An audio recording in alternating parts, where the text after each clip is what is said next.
if Steve denied everything. Still, the situation is not going to improve if Alex keeps quiet about it. Indeed, it could lead to Steve's losing his relationship with Jehovah. Alex would do well to recall that trembling at men is what lays a snare, but he that is trusting in Jehovah will be protected. Proverbs 29, verse 25. What else could Alex do? He might lovingly approach Steve again and lay bare his fault. That will take courage. It may well be, though, that this time Steve will welcome the opportunity to talk about his problem. Alex should again encourage Steve to speak to the elders and tell him that if he does not do so within a reasonable period of time, then Alex will alert them. If you ever have to handle such a situation, your friend may not at first appreciate your efforts to help. But he might in time come to realize that you are acting in his best interests. If the erring one receives and accepts help, then he might be lastingly grateful to you for your courage and loyalty. On the other hand, if he becomes hardened against you, is he really the kind of friend that you want? Pleasing our greatest friend, Jehovah, is always the right thing to do. When we put him first, others who love him will respect us for our loyalty and become true friends. We should never allow place for the devil in the Christian congregation. If we were to do so, we truly would grieve Jehovah's Holy Spirit. We act in harmony with it, however, by working to keep the Christian congregation pure. Empowered to endure all kinds of adversity. Paragraph 13. Question. What kinds of adversity are Jehovah's people facing, and why are such things so prevalent? Adversity may take many forms. A financial reversal, the loss of employment, a natural disaster, the death of a loved one, a health crisis, and so on. Since we live in critical times, it is to be expected that sooner or later all of us will have to deal with some kind of trial. When that occurs, it is important not to panic. Holy Spirit can empower us to endure any kind of adversity. Paragraph 14. Question. What empowered Job to endure his adversities? Job suffered one adversity after another. He lost his livelihood, children, friends, and health, and his wife lost confidence in Jehovah. Yet Job found a true comforter in Elihu. His message, as well as the substance of Jehovah's own message to Job, was, "Stand still and show yourself attentive to the wonderful works of God." Job 37, verse 14. What helped Job to endure his trials? And what can help us to endure ours? Remembering and pondering the various manifestations of Jehovah's Holy Spirit and power. Perhaps we recall times in our own life when we saw evidence of God's interest in us personally. He is still interested in us. Paragraph 15. Question. What strengthened the Apostle Paul to endure trials? The Apostle Paul endured many life-threatening adversities for the sake of his faith.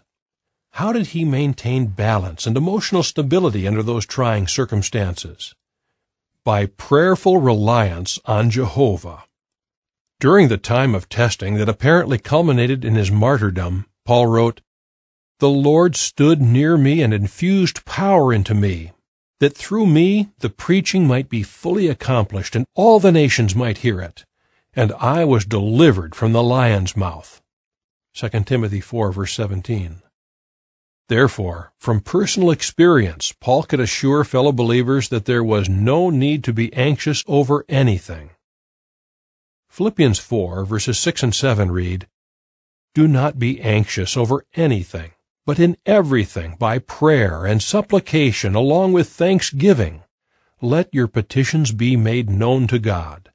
And the peace of God that excels all thought will guard your hearts and your mental powers by means of Christ Jesus."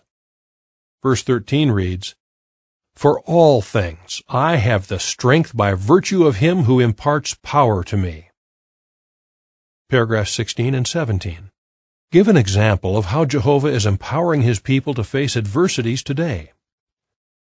A pioneer named Roxana is one who has seen how Jehovah provides for his people. When she asked her employer for permission to take some days off to attend one of our conventions, he angrily retorted that if she went, he would fire her. Roxana went anyway, fervently praying that she might keep her job. After that, she felt calm. Sure enough, on the Monday after the convention, her boss did fire her. Roxana was perturbed. She needed that job, low-paying though it was, to help support her family. Again she prayed, and she reflected on the fact that God had provided for her spiritually at the convention, so he could surely also provide for her physically. As she walked home, Roxana saw a help wanted sign for experienced operators of industrial sewing machines, and she applied for a job. The manager realized that she had no experience, but offered her a job anyway, at almost double the wages she had been earning. Roxana felt that her prayers had been answered. The greatest blessing, however, was that she was able to share the good news with several of her fellow workers. 5 of them, including the manager, accepted the truth and were baptized. At times, it might seem that our prayers are not being answered, at least not right away or in the way we expect. If so, doubtless there is a good reason. Jehovah knows it, but it may become clear to us only in the future. Of one thing we can be sure: God does not abandon His faithful ones. Help to overcome trials and temptations. Paragraphs 18 and 19. Question A. Why can we expect to face trials and temptations? Question B.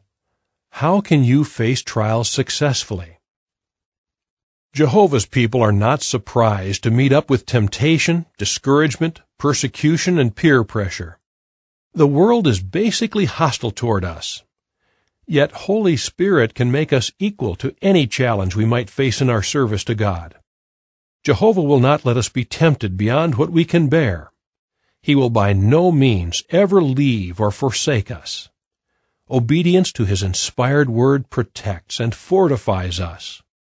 Moreover, God's Spirit can impel fellow believers to impart the assistance we need when we need it most. May all of us continue to seek Holy Spirit through prayer and study of the Scriptures. May we go on, as stated at Colossians 1 verse 11, being made powerful with all power to the extent of God's glorious might, so as to endure fully and be long-suffering with joy. After listening to this article, how would you answer? How can you prepare to withstand persecution? How should you react if someone urges you not to reveal